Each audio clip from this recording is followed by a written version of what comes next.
¿Sí o no?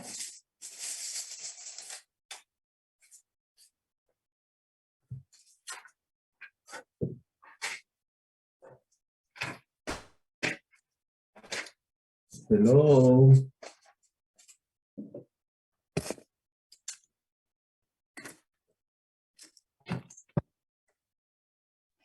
Sí, licenciada, ese fue el último. Gracias por contestarme. A veces me preocupa que no me conteste. Contésteme pues, dígame, sí, lo último no es, dígame algo.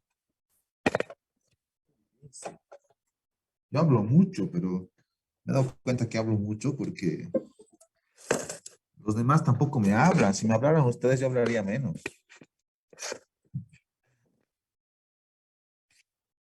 Ayer mi hijito me ha hecho una reflexión interesante. De hecho, escucha este mi hijo. Qué bueno, mi hijo. Me ha dicho, papi, a veces nos dan mucha información y no podemos digerirla, me ha dicho. De 12 años, me ha dicho así. Uy, realmente he quedado. Mira, claro, le contesta cierto, a veces yo hablo mucho, debo escuchar más. Pero también depende del otro que quiera expresar y decir, ¿no?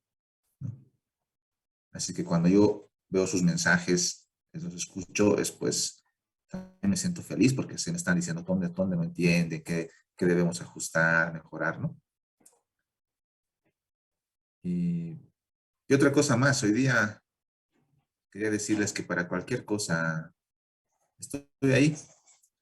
Sé que yo soy profesor de matemáticas, de métodos, y seguramente algunas cosas de la ciencia, alguito debo saber, alguito, un mínimo conocimiento, algo debo saber, y seguro mucho no sé, ¿no? Eh, mucho no sé. Y en algunas cosas seguro que debo estar confundido también. La ciencia no es perfecta, la ciencia.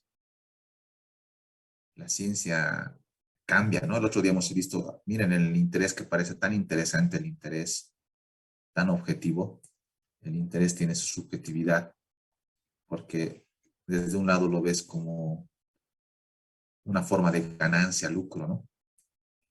Al final aquí aprendemos a ganar plata, lucrar, pero desde el otro lado, desde la banca islámica, tiene otra concepción del interés. Y pues, puede ser cosas diferentes. Claro, lo que yo tengo seguridad es que donde no hay confusiones con Dios, digamos, ¿no? Con Dios no hay, como dicen los chicos, no hay tutía. O es blanco o es negro. Y eso es bueno porque las personas, cuando pueden querer hacer el bien, pero como cuando no hay la guía de Dios, ese hacer el bien se puede traducir en mal. Ayer hablaba con alguien, con uno de mis hijos, creo, no me acuerdo si con los dos o con los tres, creo que con los tres.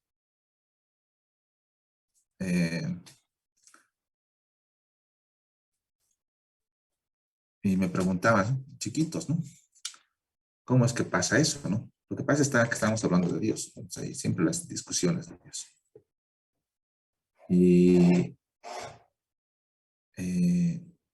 alguien me dijo, un hombre que haga actos buenos, pero que no tenga fe, está bien. Interesante, ¿no? O al revés, un hombre que tenga fe, pero no haga actos buenos, está bien. Yo voy a contestar la segunda parte porque es general. No quiero hablar de un Dios musulmán o de un Dios eh, eh, mormón o cristiano o católico, porque al final todos creemos en el mismo Dios, ¿no? El Dios musulmán es el mismo Dios nuestro. El Dios judío es nuestro mismo Dios. Es increíble, ¿no? Como las sociedades creemos en el mismo Dios. Y cuando estudiamos el Corán o estudiamos, no me acuerdo el libro que se llama eh, el Toa, que se llama el Toa, de los judíos, al final El todos Torah, licenciado. tenemos una misma raíz, ¿no? Gracias. Tenemos una misma raíz. Interesante, es el mismo Dios. Pero bueno, al final los hombres construimos las religiones y lastimosamente nos hacemos, debíamos ser más consecuentes con los principios. Entonces, en ese mensaje que ayer me hicieron reflexionar, que se los comparto, era interesante, ¿no? Puede haber personas buenas con buenas intenciones, pero al no tener una guía buena, un principio rector, su buena intención puede causar mal.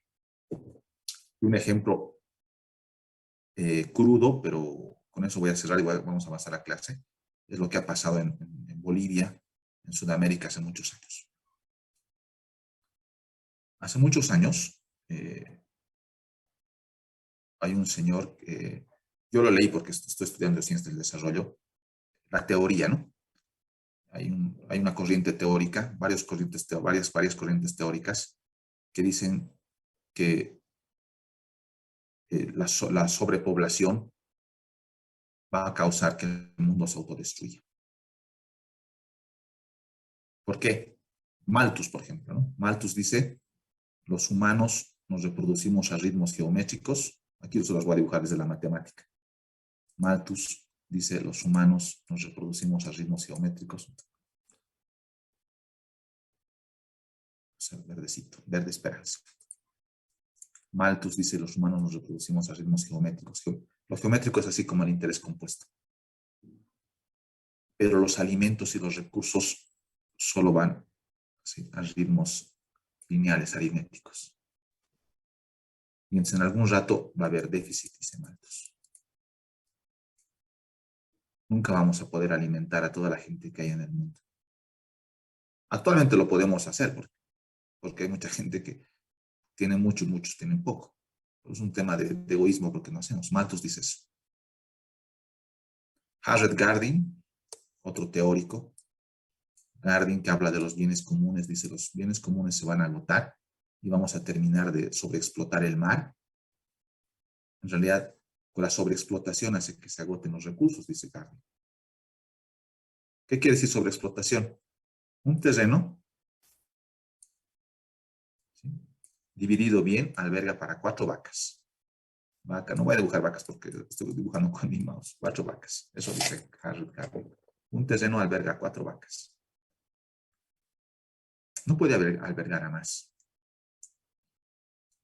Pero si alguien por su egoísmo o sus cosas coloca una vaca más, ¿por qué no puede albergar más? Porque los terrenos tienen que recuperarse. Es decir, la vaquita come acá, ¿no? Come acá la vaquita, y esto ya no hay pasto. Come aquí la vaquita, come aquí la vaquita, come aquí la vaquita, come aquí la vaquita, come aquí la vaquita, y cuando vuelve al primer lugar, el pasto otra vez ha crecido acá, porque le ha dado en ir comiendo en todo lugar. Garrett Hardin dice, al ir comiendo en todo lugar, claro, yo estoy colocándolos en términos más coloquiales, ¿no? Pero al ir comiendo en todo lugar, dice Garrett Hardin, aquí le da tiempo a recuperarse a la tierra para que se vuelva a comer. Lo mismo dice pasa con los lagos, con los ríos, ¿no? Es decir, pescamos, está el mar. Está el mar y pescamos. Ahí están los pescaditos. Están los pescaditos. Símbolo de la fe cristiana, el pescado. Están los pescaditos. Los pescamos. Claro que no pescamos todos, ¿no? Porque si nos pescáramos todos, y estos ya no podrían huevecillos, ni podríamos pescar nuevamente. Pescamos unos cuantos. Entonces pescamos unos cuantos y estos dos ponen huevecillos, crecen los huevecillos, se vuelven grandes, y luego vuelves a pescar y te pescas estos. Pero les has dado tiempo de recuperarse. Pero Garrett Hardin, no me acuerdo si es de los 50, me parece que es de los 50 las teorías. Malthus es mucho antes, Malthus es de mucho antes. Pero en los 50 aparecen estas teorías, ¿no? Entonces, las teorías son un poco catastróficas, ¿no? Las teorías son catastróficas y dicen que el mundo se va a destruir. Nos vamos a autodestruir. Porque no vamos al final en nuestro mundo se van a acabar los recursos. Va a haber tanta población que vamos a necesitar más vacas pero no vamos a dar tiempo a que el pasto se recupere. Y entonces, a ver, no, al final no va a haber pasto, ni va a haber vacas, y nos vamos a destruir. Y entonces, como no hay un norte, no hay Dios, se les ocurre una idea brillante. La van a buscar algún rato en internet. ¿Sí? Se ocurre una idea brillante a las personas. ¿Saben qué se les ocurre? Se les ocurre inyectar a las mujeres para que no puedan tener hijos. ¿Qué se llama eso? Generarles infertilidad.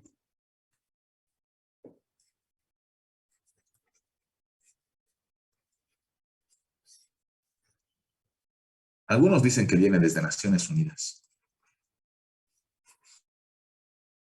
Otros no se sabe. Dudan, ¿no? Al final ellos se tapan, dicen, ¿cómo? Nosotros nunca jamás. ¿Por qué dicen? Primero, se van a agotar los recursos, si hay mucha gente. Y segundo, tiene una lógica, dicen, cuando hay pocos recursos, hay guerra, hay delincuencia. La gente tiene que pelear por lo poco que hay. Y la gente se arma. Hay los guerrilleros. Y entonces, hay una corriente de infertilidad. Y vienen ONGs a Bolivia y con programas de salud en el campo van infertilizando a las mujeres.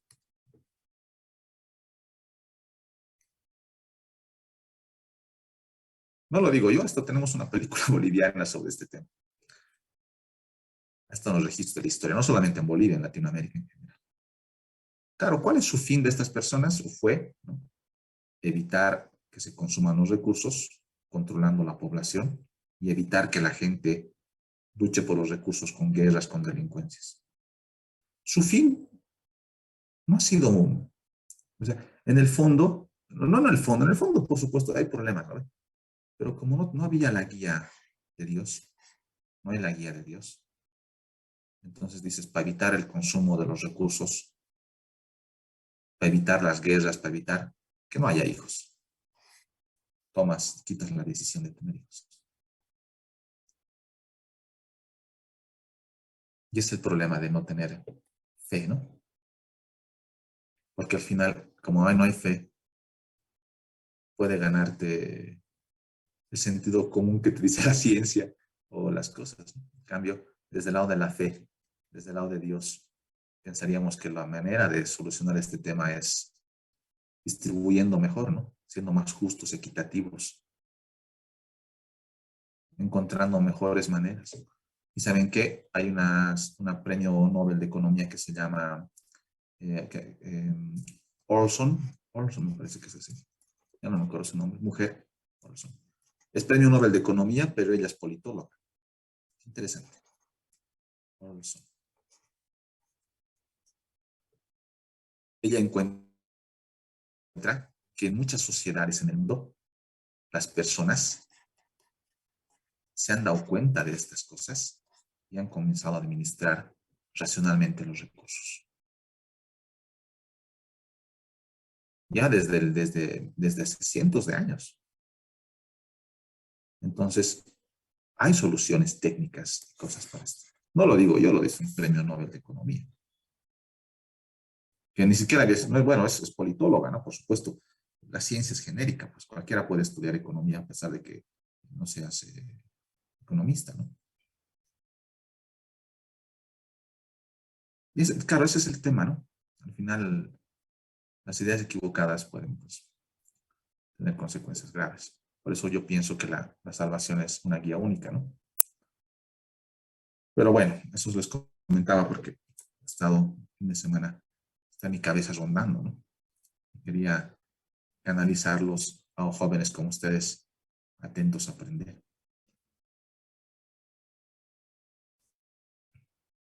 Bueno, me han mandado varios mensajitos, me han dicho, sí, licenciado, como dice Malthus, y nunca son muy similares a la población en China, que son más de 100 millones de habitantes, y como la alimentación no abastece a todos, se recurren a consumir animales como sapos, ranas, ratones. Sí, es posible, sí.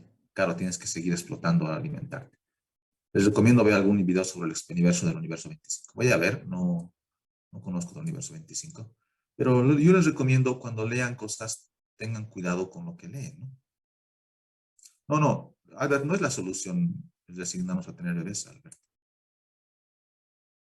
Porque está demostrado, como Olson lo ha demostrado en sus trabajos científicos, que se puede administrar siempre esto bien, ¿no?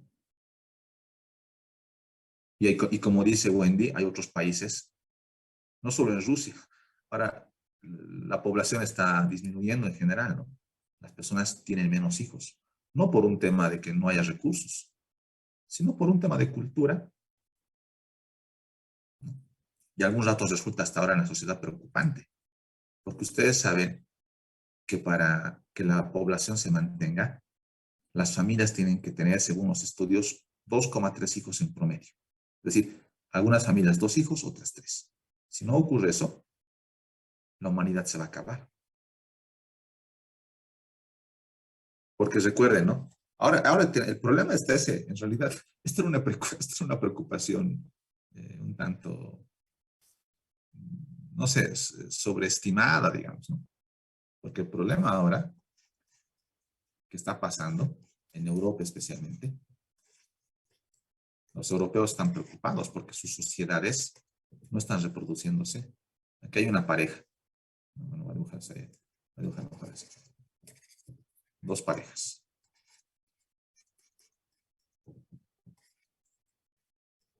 Dos parejas. Las parejas tienen un hijo.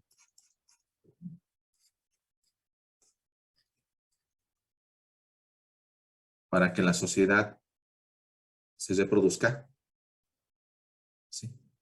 Las parejas tienen que, si tienen a un hijo, la siguiente generación se va a volver más chica. La única manera de que esas generaciones o la cantidad de personas se mantenga es que las parejas tengan más de 2 hijos, porque hay una mortalidad, ¿no? La gente todavía se muere. Si las parejas tienen, cada pareja tiene a 2 hijos, y entonces se forman nuevas parejas y se mantiene. La estadística, por lo menos los estudios demográficos dicen que está entre 2,1 a 2,3 lo esperado. 2,3 hijos por familia, en promedio, va a hacer que la sociedad se mantenga en cantidad poblacional. Menos que eso, ¿no? Menos que eso, si solo tuvieran a un hijo, como está sucediendo en Europa, si solo tuvieran un hijo por familia, la siguiente generación va a ser más pequeña. Y entonces lo que en realidad va a suceder es que nos podemos despoblar o nos podemos extinguir. Interesante, ¿no? Algunos datos, cuando terminan de estudiar contaduría, en sus estudios de posgrado pueden enfatizar temas de desarrollo, cosas. No quiero entrar más a estos temas, son interesantísimos. Preguntas, comentarios, no sé qué quieren decir algo antes de pasar a nuestro tema.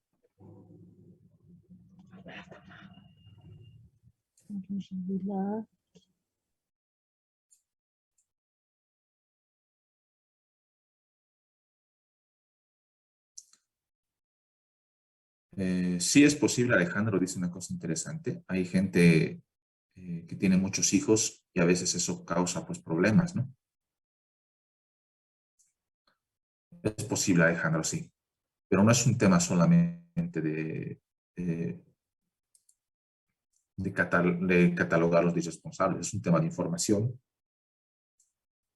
es un tema de la capacidad de fuerza de trabajo que se requiere. Es decir, uno puede decir, ¿por qué esta persona tiene 7 hijos que ha sido irresponsable? No sé. Lo que pasa es que la responsabilidad tiene que ver con la información. Si tú tenías la información y a pesar de eso, y además no necesitar los hijos, tú los tienes, bueno. Pero hay muchos, los hijos los hijos no es que no los tenemos por información, pues, hay muchos motivantes, ¿no? Y no es malo tener muchos hijos. Ni es malo tampoco no tener hijos. Yo pienso que no. Yo estoy hablando desde la estadística, ¿no? Al final, 2,3 es el promedio.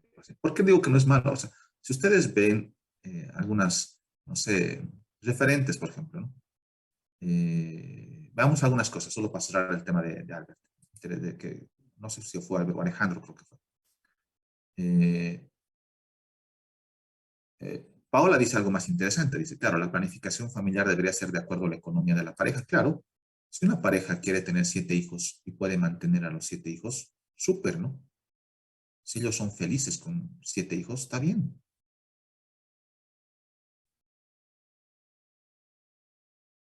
Son felices con 7 hijos, está bueno.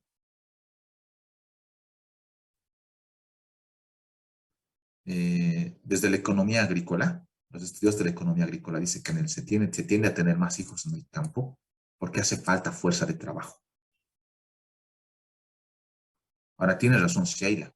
Claro, si tienes más hijos de los cuales no puedes cubrir las necesidades, hay un problema, ¿no? Pero es un problema, ¿saben qué? No es un problema de las familias, es un problema de la sociedad, en mi punto de vista. Si la sociedad tuviera valores fuertes, yo creo en Dios, así que yo diría valores cristianos fuertes, pero si ustedes quieren ser más amplios, la sociedad tuviera valores fuertes en general, la sociedad no debería dejar morir a hambre de nadie. A nadie debería dejar morir de hambre.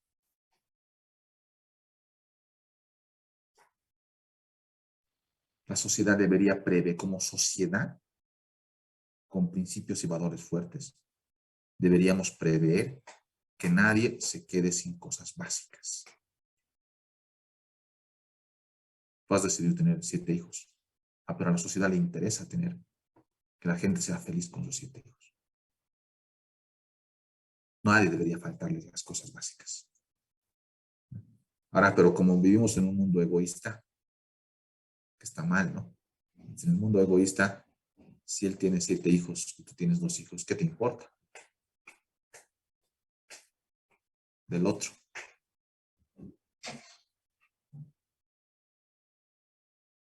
El que se arregle con sus 7 hijos. Yo me arreglo con el único mío. ¿No ve? Entonces, es un problema de los valores de la sociedad en general. Esos valores, esos principios tendrían que ser más fuertes, ¿no? Bueno, ahorita estamos les cuento que Bolivia ha entrado ya a un cambio poblacional. Vamos a ver las pirámides, les voy a enseñar un poquito, a ver, voy a después sacarlo a la matemática financiera. Les cuento una cosa interesante, solo de la matemática financiera. ¿Qué fórmula es esta la que voy a anotar ahorita? ¿Qué fórmula es?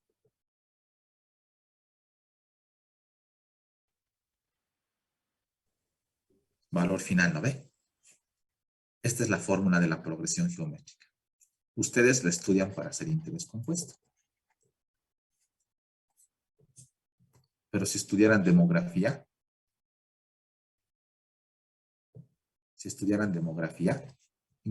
para que vean cómo se relaciona esto con lo que estudiamos, si estudiaran demografía, esta sería población final.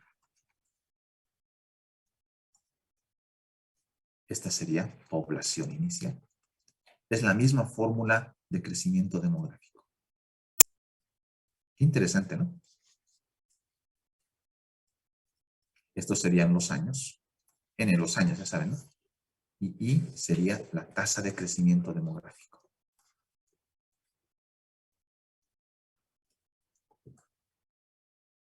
Entonces yo cuando estudié demografía, algún rato tuve una materia de demografía, me sorprendí. En mi materia de demografía me decían, vamos a calcular la población en el futuro.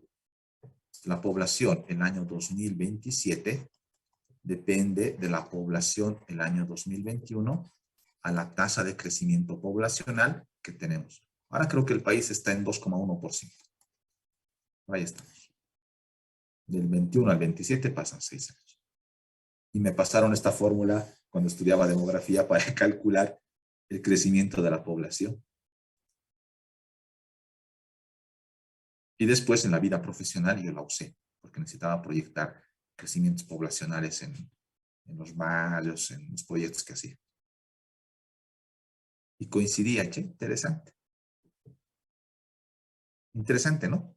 Su fórmula de interés compuesto sirve para el crecimiento poblacional. En Bolivia les cuento que hemos entrado a una tasa de... En Bolivia estamos en 2,1%. Vamos a ver algunas cosas de Bolivia. A ver, ¿les interesa o quieren cambiar? Están aburriendo.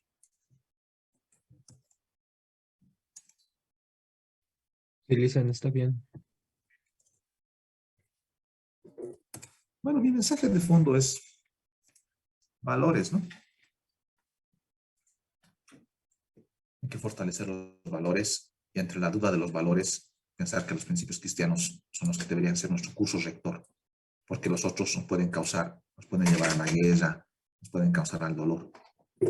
Porque puede decirte, bueno, si somos muchos, matemos a los otros para ser menos. Entonces, ya estamos fregados, ¿no?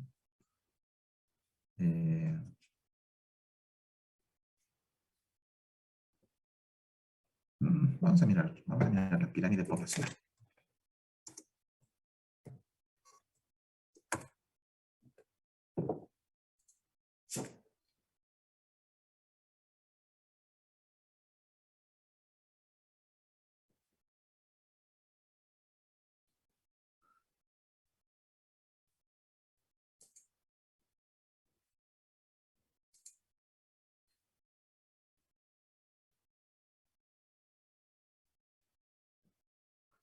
Miren la noticia, esto está en Correo del Sur, el periódico de Tarija, me parece que es.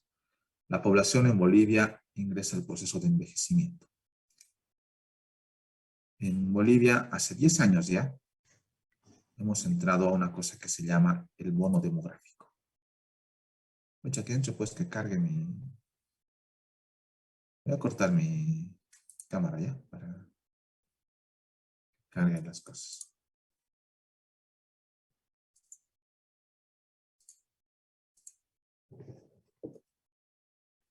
Ahí está. Esta es la pirámide, así se ven las pirámides poblacionales.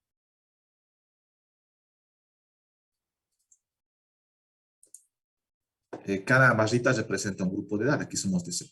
Aquí son dos casos. Está por la proyección, ¿no ve? Este es el año 2017, es lo que está con naranjarito, lo más grueso. Y lo que está con color celeste es la proyección para el 2030. Dice que hemos entrado a una etapa en la que ya tenemos cada vez menos hijos. Por eso lo naranjado, los niños de 0 a 4 años para el 2030 van a disminuir, porque hay una disminución.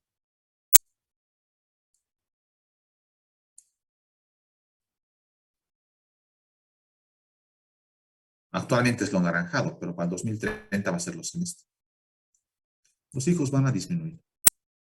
Ya está, ya hemos entrado, ¿no? La pirámide de hace 50 años, era una base así. De 0 a 4 años había hartos. Así era la base. Bien, se llamaba pirámides de base ancha, ¿no? Una base bien ancha.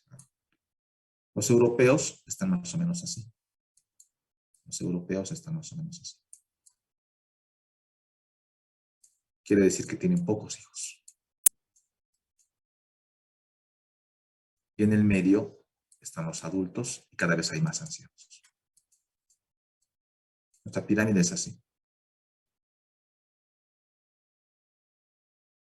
Vamos a tener menos hijos. Desde el punto de vista económico, tiene una ventaja y una desventaja. Una ventaja es que cuando se tiene estos, hay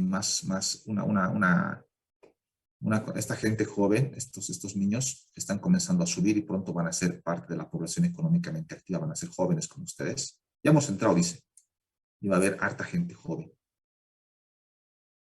Y la gente joven produce. Porque se han aprendido en sus clases de economía o todavía no, para producir cualquier cosa necesitas factores productivos. Para producir necesitas, dependiendo, desde lo más básico necesitas alguien que produzca trabajo, necesitas tierra, donde producir, necesitas capital. Tierra en general insumos, ¿no? Para producir una chompa necesitas la tejedora, la hiladora, la máquina, la persona que trabaja, y necesitas los insumos, la lana que viene de las ovejas. En el país tenemos abundante tierra, tenemos abundante trabajo, y este trabajo va a ser gente joven, trabajadora. Lo que no tenemos es mucho capital, pero nos puede impulsar al crecimiento. Sheila pregunta si esa pirámide no surgió en el cambio de la pandemia. No, Sheila, esta pirámide es antes de la pandemia. Esto es del 2017 al 2030.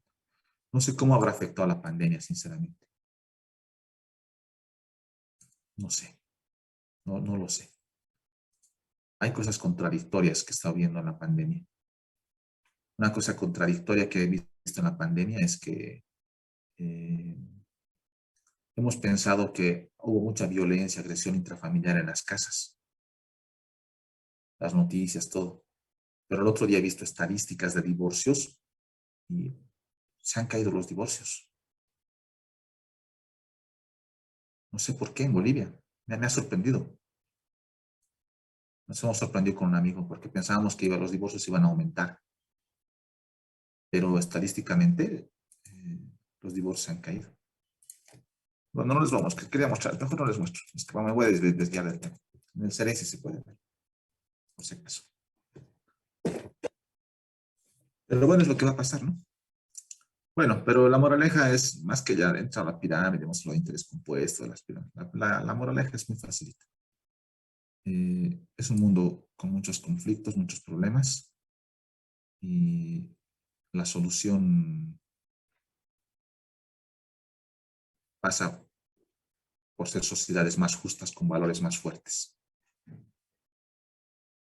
Ahora, ¿qué es un valor? Recuerden, el otro día hemos hablado de ética, de valores, ¿no? En metodología de la investigación.